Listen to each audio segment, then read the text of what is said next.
Hi, this is Linus from Obscura and you're watching Impact Channel.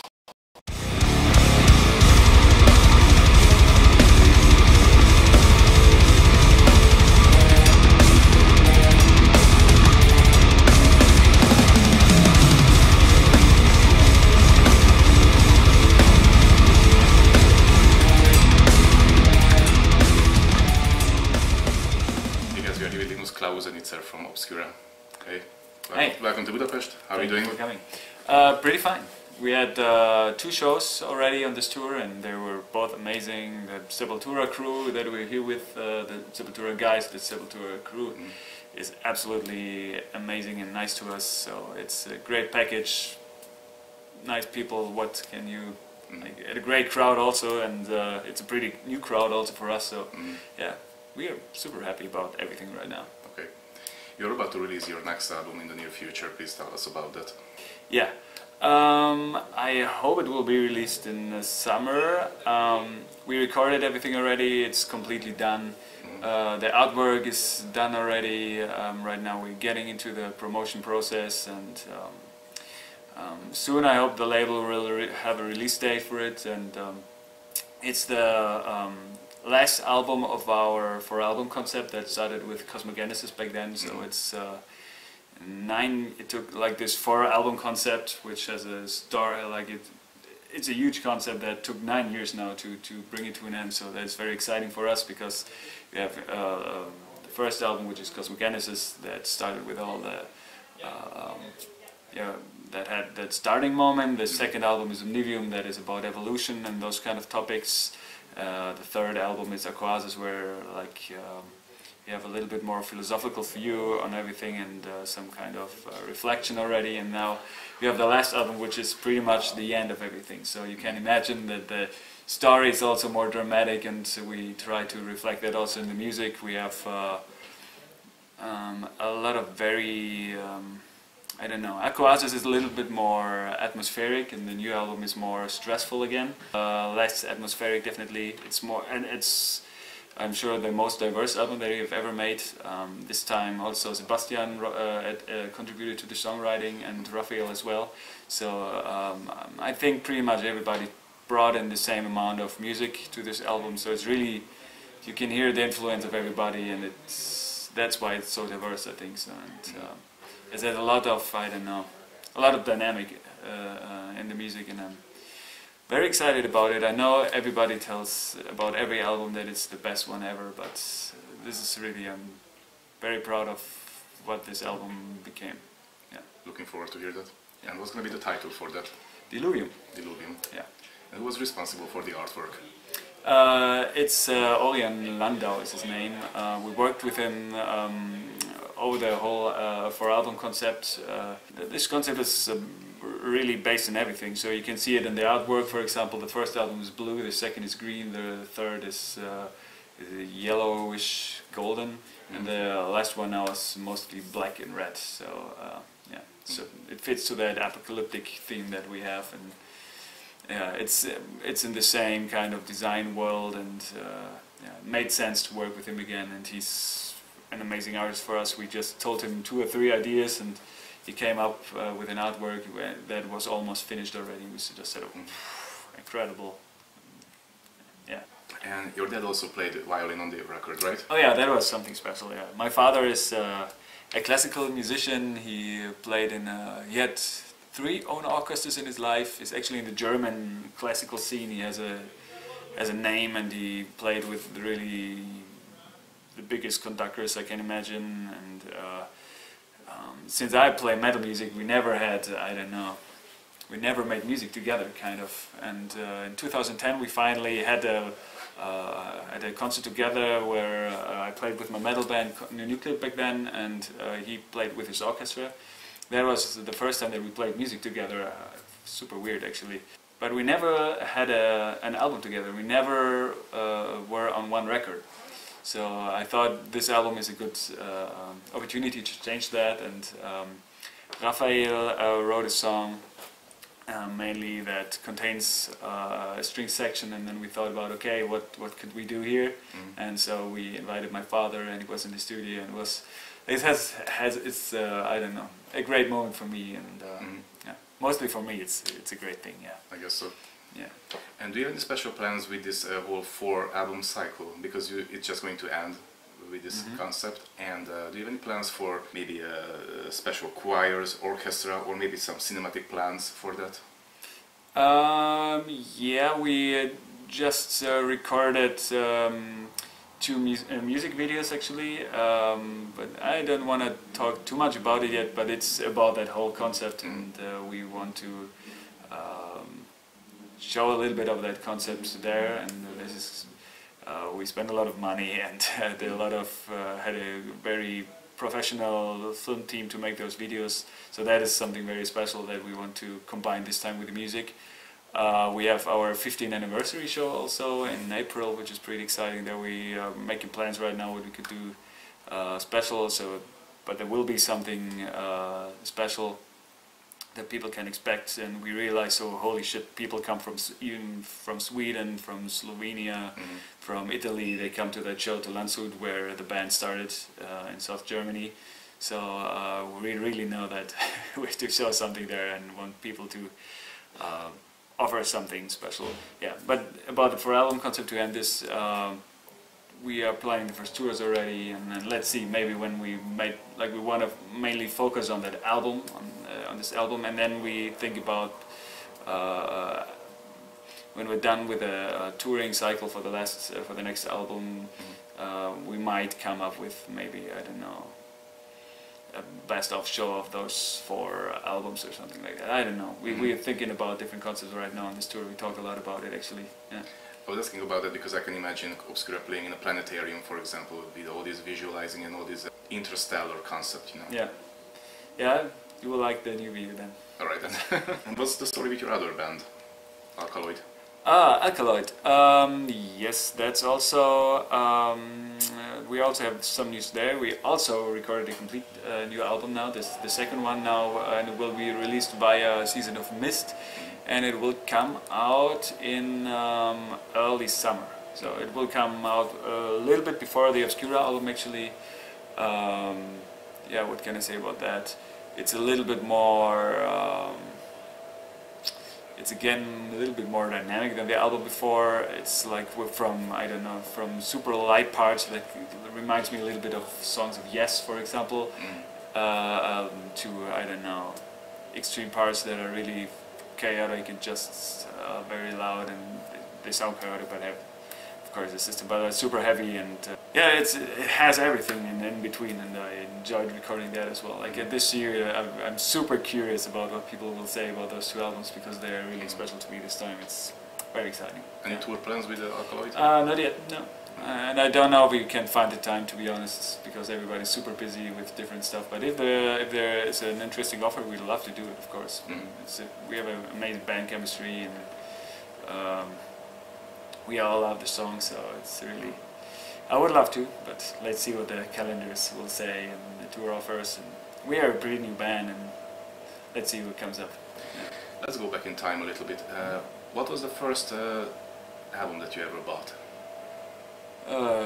That's a horrible question, because it was a Rednecks album when I was in, I don't know, 8 or something. Yeah, yeah, not something proud. I would love to have something more impressive, but no.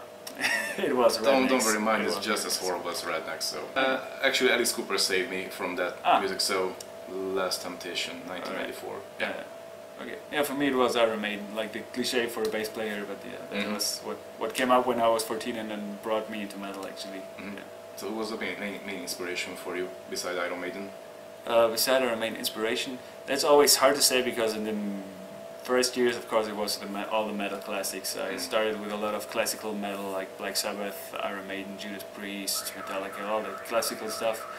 And then I realized that in more modern metal that was up to that date, I realized that the bass, of course, like if you talk about inspiration, I talk now about the bassist that inspired me in songwriting, of course. And I realized, oh fuck, it's the bass. The role of the bass is going away from what I want to have from the role of the bass. Like that is the same as in a blues band or a rock band from the old times. And what is also still a topic in Iron Maiden. Like I said, the bassists have always a very own character and bring in a very own color to the band. And that was completely gone in the 90s. In the 90s, the music was more riff-oriented suddenly, with Pantera and Metallica. So and everything was focused on the riffs, in my opinion, everything. So the whole band adapted to that. So that's also why the singing became a little bit less interesting. Like the 80s singer will needed to have a very high-class vocal education, and in the 90s it was just some guy in the band that had to sing. So. But actually the drums, the bass and the vocals supported always the riff. And that is why I think a lot of bassists misinterpreted the role of the bass and just thought, oh cool, I just need to play the guitar riff an octave lower and I just need to play one note instead of a power chord. So I think that is when the bass became so uninteresting, and then the guitar walls came with it, like making the riffs even brighter and fatter, and then the idea of the sound color of the bass was completely gone. Some metal bands don't even have a bass anymore, or they program the bass, and I'm not even pissed about that, because in some bands it works to program the bass. It doesn't make a difference if you, I don't know, if you play the bass and then it's in the mix just a frequency filler, you can program it, it's the same thing. But it's a pity that you lose a complete sound color in music. So that's when you ask me about inspirations, I started to listen to very little underground bands where the bass was interesting, like Ark, for example. Randy Coven was the bass player, and he played fretless bass in like I don't know, progressive music that was kind of 80-ish but more heavy. So that was what I loved back then, and Cynic of course was an influence, and I started to try to find bands where the bass was interesting, and started to play that. And of course I started to listen also to other bands, and I had one of my first bass teachers was a lot into funk music and fusion. So I played a lot of that kind of music with him, because it was just more interesting to play on bass and experience new worlds. Like, I don't know how many basses in metal work with dead notes and stuff like that. So I learned new techniques, and then I heard people like in Cynic or Ark, where they combine that kind of styles and that music, and then I tried to develop my own thing on that concept. And then at some point I came into Obscura, where Jürgen Tesling already invented a very great style for Obscura, and adapted his style to mine, and then this weird mix was formed that I'm playing right now, I guess. And do you remember your first bass guitar? Yes, it's a Fender jazz bass actually. I still have it at home. It's a 4-string bass, one of my few fretted basses actually, and this has a tremolo system in it that was custom made. I had no idea what it was back then when I got it, but it's actually very unique. I never saw that anywhere, like a Fender bass with a whammy bar. Yeah, but I never used the whammy bar, so anyway. But it's a good bass still. Sometimes I play it, and I also still enjoy playing without a fretless bass. On the new Alkaloid album, for example, I think the half of the album is played with a fretted bass. So I like the diversity and not only play that one thing. Yeah. What was the first show as a fan and as a musician? And again, playing or seeing? Both. The first metal show that I saw was Iron Maiden on the Brave New World tour in 2000. I was 15. Yeah, I was 15. Yeah, and back then I can remember that I convinced my parents to let me go there, because I said, hey, those people are so old, it's probably their last tour anyway, because they will retire soon. So now it's now I have that age almost, and yeah, and I still think that with every Maiden tour that comes up. But anyway, and my first show was probably, I don't know, as a child I played also different instruments like trumpet. So I had my first concert as a trumpet player in a school big band, and with a metal band. It was actually a metal cover band in my area, where I played a lot of biker parties at, and we played metal classic from AC/DC to Slayer. Yeah, basically. Talking about retirement, many bands recently split up. Black Sabbath, Slayer also announced the Welfare Tour, and a couple of bands just literally died out, like Motorhead. And many people started the speculation about the future of heavy metal because of that. How do you see that? Yeah, I ask myself about that topic too. I'm actually wondering that not a lot of big bands come up anymore. Like it seems that they're all I don't know, major label market is all, it doesn't have a big role in metal anymore, and all the big names, all the headliners of the festivals are always the band from the 80s that, like you said, split up or die, or end because somebody's dying or whatever. So yeah, I find it very interesting. I have no idea what will happen, but it is interesting because what mainly changed is the internet, and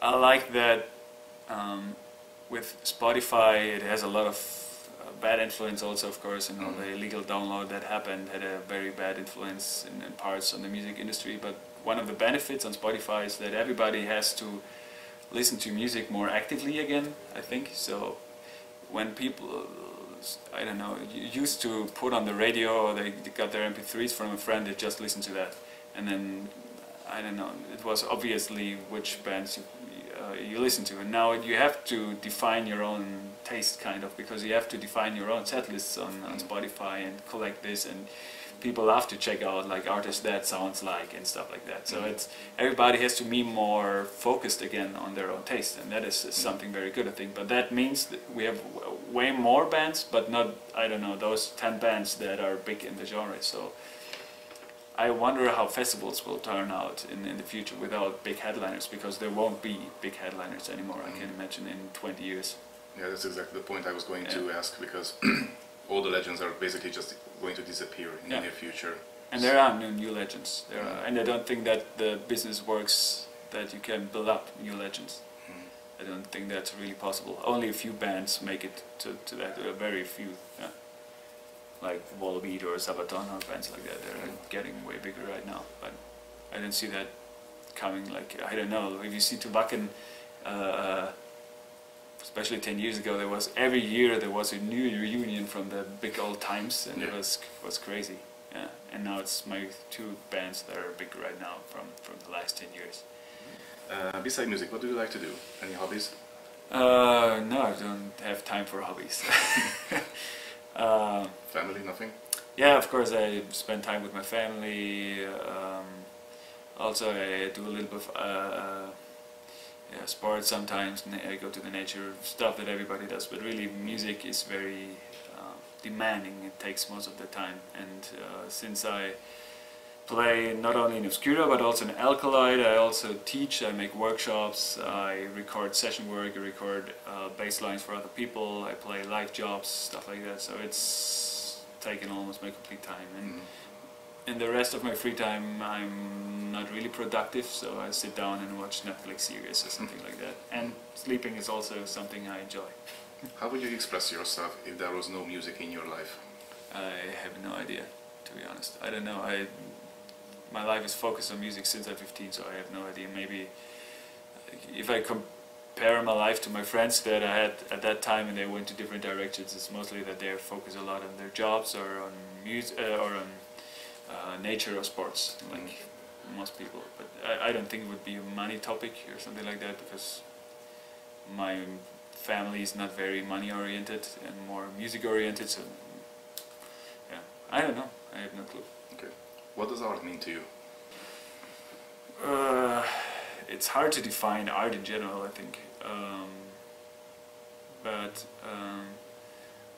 I would like to have more people that make metal. I would like if they had more that idea again, that it's art and that it's, I don't know, forgetting about the cliches of the genre and trying to create something new, which is the idea of art very often, like to bring up something that is maybe a taboo or doesn't fit to the time right now, and is dealing with something that needs to be dealt with, something like that. You know, it's like to me, the metal scene, it's getting better, but a few years ago it was horrible, because every new band that came up sounded like a band that was there already. And I wish there would be more bands that experiment a lot. Like, look at Sepultura, they still experiment a lot and try to define themselves with every new album. They try something. It doesn't work out all the time, but very often it does. And it's I prefer this than bands that play the same style since 30 years. Absolutely. Yeah. If you could pick the bands for an Obscura tribute album, who would you like to hear to cover your songs? Then that would be probably bands from totally different genres, I guess, like folk music bands, or I don't know. Also, Anti-Cosmic Overload would be. When we toured with Exvius, they made a techno version. Yeah, they make a techno version of Anti-Cosmic Overload. That worked pretty well, actually. I think that makes sense. Yeah, maybe some fusion bands would also be interesting to hear playing, or jazz. Actually, it's Hannes, the ex-drummer of Obscura. He once made a solo album and made a piano version on the computer from one of the Obscura songs from Euclidean Elements from an Medium, just to show that it's not about the genre itself. Like, you can use the songs that are written also in other genres. It works if the dynamic of the song works, and the structure, harmonic and rhythmical structure. You can use them in a lot of genres, actually. Well, I would like to hear that. Please list your 5 favorite albums of all time. I guess people expect more underground, but it's probably Somewhere in Time from Iron Maiden, Fear of the Dark from Iron Maiden, then Rust in Peace.